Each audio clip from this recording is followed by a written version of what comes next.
ఢిల్లీ స్థాయిలో ఒత్తిడి తీసుకురావాలి, డెలిగేషన్ని తీసుకుపోయి ఢిల్లీలో బైఠాయించాలి. ఆ దిశగా మీరు చేసేటువంటి ప్రతి ప్రయత్నానికి మేము సహకరిస్తామనేటువంటి చక్కటి సూచనలు చేస్తే దాన్ని అమలు పరచకపోవడం మేం చేసినటువంటి ద్రోహమా లేకపోతే మీరు చేస్తున్నటువంటి ద్రోహమా? మీరు ద్రోహులు కాబట్టి. ఎటువంటి ద్రోహులు అనంటే మద్దతు ఇచ్చినటువంటి పార్టీల ప్రమేయం లేకుండా ఢిల్లీకి వెళ్ళి తూతూ మంత్రంగా ఆడ ధర్నా చేసి, ఎందుకంటే వీళ్ళు మేము మద్దతు ప్రకటించినటువంటి పార్టీల ప్రతినిధులు కనుక వారితో పాటు ఢిల్లీకి తీసుకపోతే వాళ్ళ ద్రోహం అప్పటికప్పుడే ఎక్కడిదక్కడ ఎండగడతాం కాబట్టి మేము ప్రశ్నిస్తాం కదా. వాళ్ళు వెళ్ళినటువంటి చేసినటువంటి ధర్నా కనుక మమ్మల్ని తీసుకుపోయి ఉంటే మీ రాహుల్ గాంధీ గారి అడ్రస్ ఎక్కడా అని ప్రశ్నించేవాళ్ళం. మనం రాష్ట్రపతి గారిని కలుద్దాం, ఒత్తిడి తెద్దామని గుర్తు చేసేవాళ్ళం. ప్రధానమంత్రి గారి సహకారంతో మాత్రమే ఇది సాధ్యమవుతుంది కాబట్టి అన్ని పార్టీలుగా ప్రధానమంత్రి గారి అపాయింట్మెంట్ తీసుకుందామని చెప్పేవాళ్ళం. వాళ్ళలాగా ఈ ప్రేలాపనలు ఢిల్లీకి పోయి వాళ్ళు చేసిన ప్రేలాపన ఏంది? రాహుల్ గాంధీ ప్రధానమంత్రి కావాలి, అప్పుడు దీనికి చట్టబద్ధత రావాలి. మేము మళ్ళీ వారు చెప్పిన మాటలనే వారికి ప్రశ్నిస్తూ ఉన్నాం. మీరేమని మాట ఇచ్చిండ్రు? 42% రిజర్వేషన్లకు చట్టబద్ధతను 6 నెలల్లో తీసుకొస్తామనేటువంటి హామీ ఇచ్చి ఎన్నికల్లోకి పోయి అధికారంలోకి రావడం జరిగింది. 42% చట్టబద్ధత పార్లమెంటు ద్వారా అవుతుంది, రాష్ట్రపతి ద్వారా అవుతుంది, ప్రధానమంత్రి ద్వారా అవుతుంది తప్ప ఈ జీవోలతోనవుతుందా?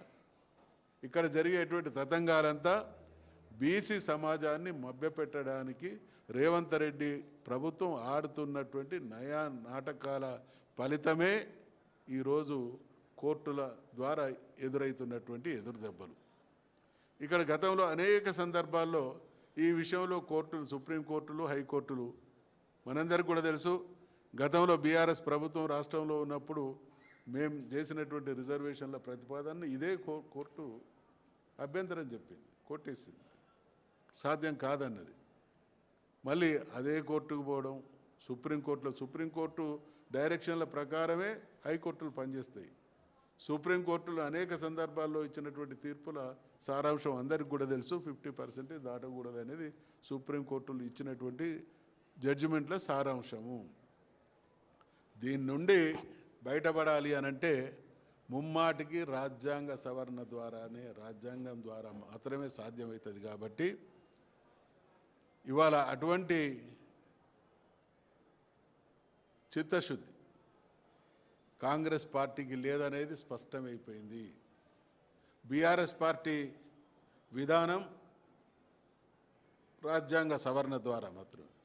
మా మిత్రులు కొందరు నిన్నటిదాకా నమ్మిళ్ళు ఈ జీవో ద్వారా అవుతుంది, కోర్టు ద్వారా అవుతుంది, అవన్నీ కూడా పటాపంచలైపోయినాయి. ఇవాళ ఏ విధానాన్ని, ఏ నినాదాన్ని మొదటి నుంచి బీఆర్ఎస్ పార్టీ చెప్తున్నదో అన్ని సంఘాలు కూడా ఆ వైపుగా పయనిస్తున్నాయి. కాబట్టి 9వ తారీఖు నాడు, ఈ 18వ తారీఖున జరగనున్నటువంటి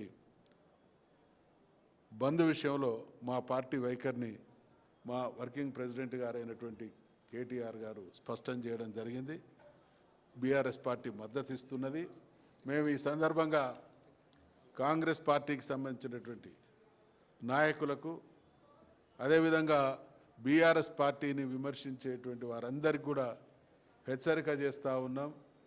ఈ రాజ్యాధికారంలో అది కింది స్థాయి నుంచి పై స్థాయి వరకు బీసీల వాటా విషయంలో అత్యంత స్పష్టమైనటువంటి వైఖరి ఉన్నటువంటి మొదటి పార్టీ బీఆర్ఎస్ పార్టీ, మా నాయకుడైనటువంటి కేసీఆర్ గారు. కాబట్టి మా మీద ఎవరైనా వాళ్ళే తప్పులు చేస్తూ, వాళ్ళే ద్రోహానికి పాల్పడుతూ మమ్మల్ని దోషిగా నిలబెట్టేటువంటి ప్రయత్నం చేస్తే ప్రజాక్షేత్రంలో చీల్చి చెండాడతామనేటువంటి విషయాన్ని హెచ్చరిస్తూ సెలవు.